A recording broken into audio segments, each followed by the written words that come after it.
Sitaram Berwa, assistant professor, department of zoology, government college Baran, Rajasthan. BSc first year, subject zoology, paper first, topic Coelenterata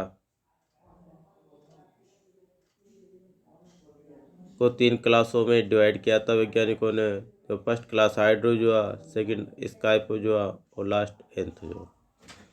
तो आज हम स्काइपोजोआ और Anthozoa के बारे में बताएंगे छात्रों। ऑनलाइन क्लासेस में आपका स्वागत है। छात्रों, यदि आपने हमारे यूट्यूब चैनल को सब्सक्राइब नहीं किया है तो सर्वप्रथम हमारे यूट्यूब चैनल को सब्सक्राइब कर लीजिए, जिससे जो भी वीडियो अपलोड होती है वह तुरंत आपको अवेलेबल हो सके। तो फाइलम सिलेंट्रेटा के जो टॉपिक है क्लास स्काइपोजोआ और एंथोजोआ के बारे में हम अध्ययन करेंगे आज। फाइलम स्काइपोजोआ, जिसे साइपोजोआ भी कहते हैं,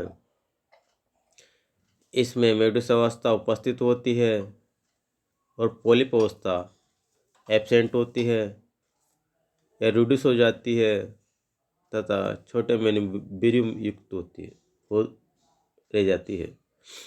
क्योंकि पोलिप और मेडुसा के आधार पर ही इनको 3 क्लासों में डिवाइड किया था वैज्ञानिकों ने। तो स्काइपोजोआ के अंतर्गत मेडुसा अवस्था ही प्रेजेंट होती है, तब पोलिप अवस्था अनुपस्थित होती है। मेडुसा अवस्था एक छत्रीनुमा स्ट्रक्चर होती है जिसमें सेक्सुअल लैंगिक जनन भी होता है।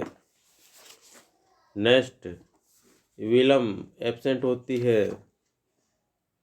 एक क्रेस्पिडोट होता है जो, तथा मीजोग्लिया मोटी जो मध्य स्तर पर पाई जाती है, मीजोग्लिया मोटी जेली के जैसे और कोशिकीय होती है। नेक्स्ट, जठरवाहिनी गुहा अविभाजित, इसका विभाजन नहीं होता तथा जनत गैस्ट्रोडर्मिस के अंतराली कोशिकाओं से निर्मित होता है। युग्मकों को पाचन नाल में मुक्त कर दिया जाता है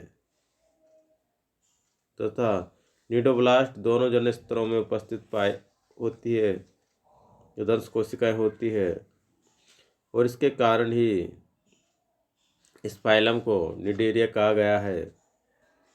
तथा इसके एग्जाम्पल ओरेलिया जेलीफिश, जिसे मून जेली भी कहते हैं, क्योंकि इसके मध्य में जिनका बड़ा रहता है तो जेली जैसा होता है, इस कारण से इसको जेलीफिश या मून जेली भी कहते हैं। राइजोस्टोमा, जिसे अनेक मुख्य फिलेमा पॉलीस्टोमल होते हैं, इसमें अनेक मुख्य पाए जाते हैं। तथा साइनिया, संजेली, एटोला, पेरिफाइला इत्यादि होते हैं। इस प्रकार से फाइलम का क्लास स्काइपोजोआ या साइपोजोआ होता है। और यह मैंने पिछले डेज पे बताया था, स्काइपोजोआ जो साइपोजोआ भी कहते हैं, यह 2 वर्ड से मिलकर बना होता है, स्काइफस प्लस जोन। स्काइफस का मतलब होता है कप, प्याला, और जोन का मतलब होता है एनिमल। तो इस क्लास में इस प्रकार के एनिमल आते हैं जो एक प्याला नुमा स्ट्रक्चर जिसे होते हैं। तथा स्काइपोजोआ के एनिमल्स समुद्रवासी होते हैं, मेराइन वाटर, तथा एकल अवस्था में पाए जाते हैं, सोलेटरी होते हैं, कॉलोनी बना के नहीं रहते हैं। तथा मीजोग्लिया बड़ी हुई जिलेटिनी तथा रेशों और कोशिकाओं से युक्त होती है।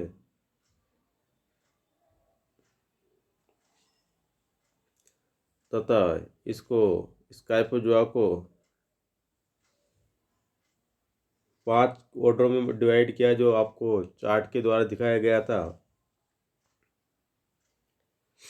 नेक्स्ट क्लास एंथोजुआ, जो एंथोस प्लस जोन या जोइस से मिलकर बना होता है।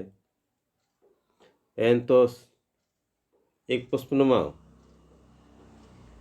एनिमल होता है जो इस क्लास के अंतर्गत आता है। ये भी अधिकतर समुद्रवासी होते हैं, मेराइन वाटर में पाए जाते हैं तथा सोलेटरी तथा कॉलोनी बनाकर भी रहते हैं तथा सोलेटरी भी होते हैं। और पॉलीपर मेडुसा के आधार पर देखा जाए तो इसमें पॉलिप पाई जाती है जो बेलनाकार होती है और मेडुसा अवस्था अनुपस्थित होती है।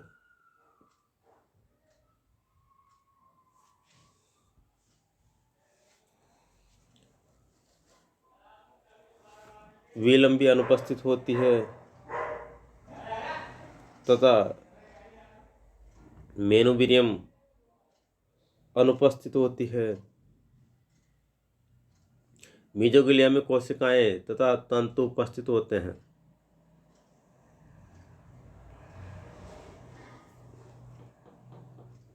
तथा मेडुसा अवस्था अनुपस्थित होती है। जठरवाहिनी गुहा कोष्ठी अर्थात मेजेंट्रिज होती है।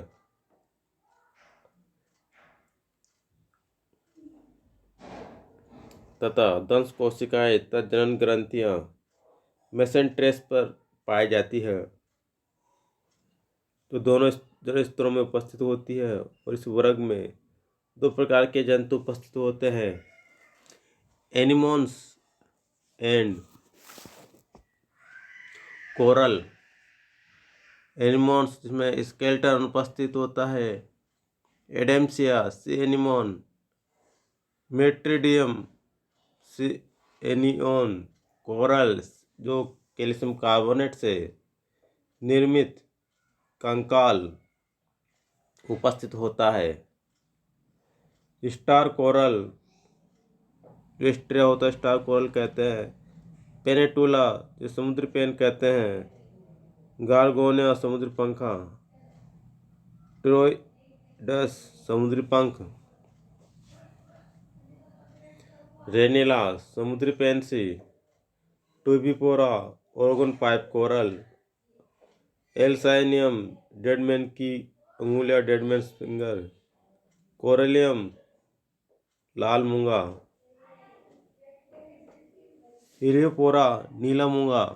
ओक्युलिना नेत्र कोरल और मिडरेना बैंड कोरल और फंजिया मशरूम कोरल होते हैं।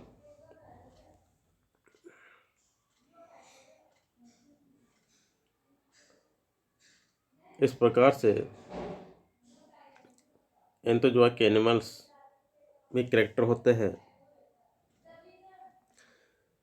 एंथोजोआ को वैज्ञानिकों ने आगे जाकर 2 सब क्लास में डिवाइड किया था। पहला था एल्साइनियम तथा सेकेंड जोएंथेरिया।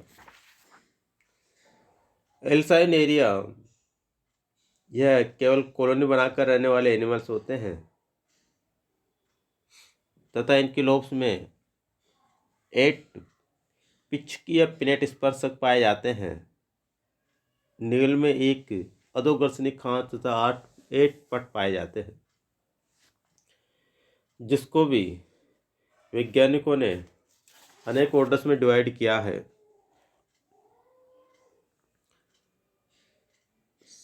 सेकंड सब क्लास जोएंथेरिया, यह भी सोलेटरी अथवा कॉलोनियल बना के रहते हैं। सिंगल भी रहते हैं अथवा कॉलोनी बना के भी रहते हैं। 8 से अधिक समानित अशाकित स्पर्शक। निगल में समानित 2 गर्शिका खांच ये संरचनाएं भी पाई जाती है। इस प्रकार से इसको भी अनेक ऑर्डर्स में विभाजित किया गया है।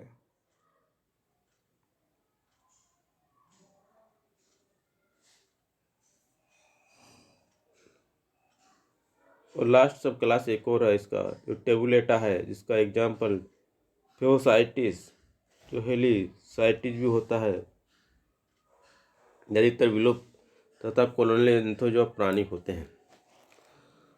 तो छात्रों, जो फाइलम स्लेंट्रेटा को 3 क्लासों में डिवाइड किया था, जो पोलिप एंड मोडिसोआ के बेस पर इनका वर्गीकरण किया गया था,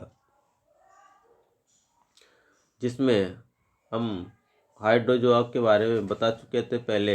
आज हम साइपोजोआ और एंथोजोआ के बारे में बताया था।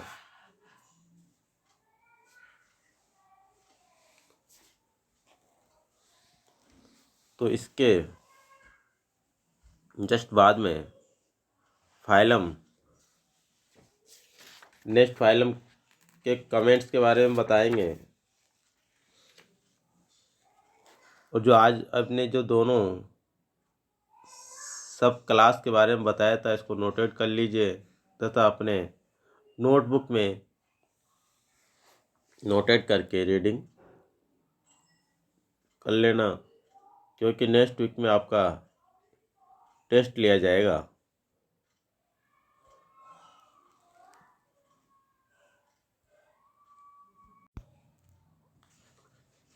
तो छात्रों, इसके बाद हम बहुरूपता पॉलीमॉर्फिज्म के बारे में बता रहे हैं कि पॉलीमॉर्फिज्म क्या होता है। बहुरूपता उसे कहते हैं जो किसी एक ही जाति या एक ही स्पीसीज में एक से अधिक प्रकार के ऐसे जंतु या जोइड्स का पाया जाना, जो शेप एंड फंक्शन में भिन्न हो तथा एक ही एनिमल का अनेक रूपों में पाए जाना भी बहुरूपता या पॉलीमॉर्फिज्म कहलाता है। पॉलीमॉर्फिज्म को पॉलिस का अर्थ होता है मेनी, तो मॉर्फिक का अर्थ होता है फॉर्म। तो बहुत से रूप में पाए जाना, जिसे मुखौटा होता है, इसी प्रकार से। तो पॉलीमॉर्फिज्म के अंतर्गत मिलने वाले अनेक रूपों के मध्य कार्यकुशल डिवीजन ऑफ लेबर निश्चित हो जाता है और एक स्पीसीज के विभिन्न प्राणी समुदाय जैसे टर्माइट, आंट्स तथा क्यूबेन गोंगो के विविध समुदाय अलग अलग रहते हैं और विभिन्न कार्य करते हैं। इसे जेनेटिक पॉलीमॉर्फिज्म कहते हैं। इसी प्रकार स्लेंट्रेटा प्राणियों में विविध जैविक मिलकर प्राय एक कॉलोनी बनाते हैं। तो स्लेंट्रेटा के हाइड्रोजोआ कॉलोनी में मिलने वाला यह एक प्रमुख लक्षण होता है तथा ये 2 बेसिक फॉर्म में पाया जाता है, पॉलिप एंड मेडुसा। जो पॉलिप एक बेलनाकार संरचना के रूप में पाया जाता है, नलीनुमा आकार के, जिसमें एक सिरे पर टेंटाकल से घिरा हुआ एक माउथ होता है, तो दूसरा सिरा क्लोज होता है, बंद होता है तथा पादिक बिंब द्वारा आधार से जुड़ा रहता है, बेसल डिस्क के द्वारा आधार से जुड़ा रहता है, जिसमें जब पीडिकांतरण होता है उस टाइम इसमें अलैंगिक जनन होता है। नेक्स्ट मेडुसा, जो एक छत्रीनुमा संरचना होती है तथा एक कटोरे जैसी स्ट्रक्चर भी पाई जाती है। इससे किनारे किनारे स्पर्शक टेंटाकल्स और नीचे के अवतल सतह के केंद्र में एक कुबार होता है, जिसके केंद्र में मुख होता है। ऐसे पॉलिप एनिमल सेसाइल होते हैं, स्थानबद्ध होते हैं, एक जगह फिक्स रहने वाले होते हैं तथा मेडुसा गतिशील होते हैं और इन दोनों के मौलिक लक्षणों में समानता मिलती है। तथा मेडुसा में पीडिकांतरण के समय लैंगिक सेक्सुअल स्टेज गुणन का निर्माण इसी में होता है तथा इस जीव के शरीर बहुरूपता वाले जंतुओं के जीव के शरीर में होने वाली विभिन्न क्रियाओं को अलग अलग अंगों या भागों द्वारा न किए जाकर अलग अलग एनिमल्स द्वारा की जाती है और इस प्रकार पॉलिप भोजन लेने, फूड ग्रहण करने, प्रोटेक्शन तथा एसेक्सुअल रिप्रोडक्शन अलिंग जनन के कार्य करते हैं और मेडुसा एक लैंगिक जनन का कार्य करती है।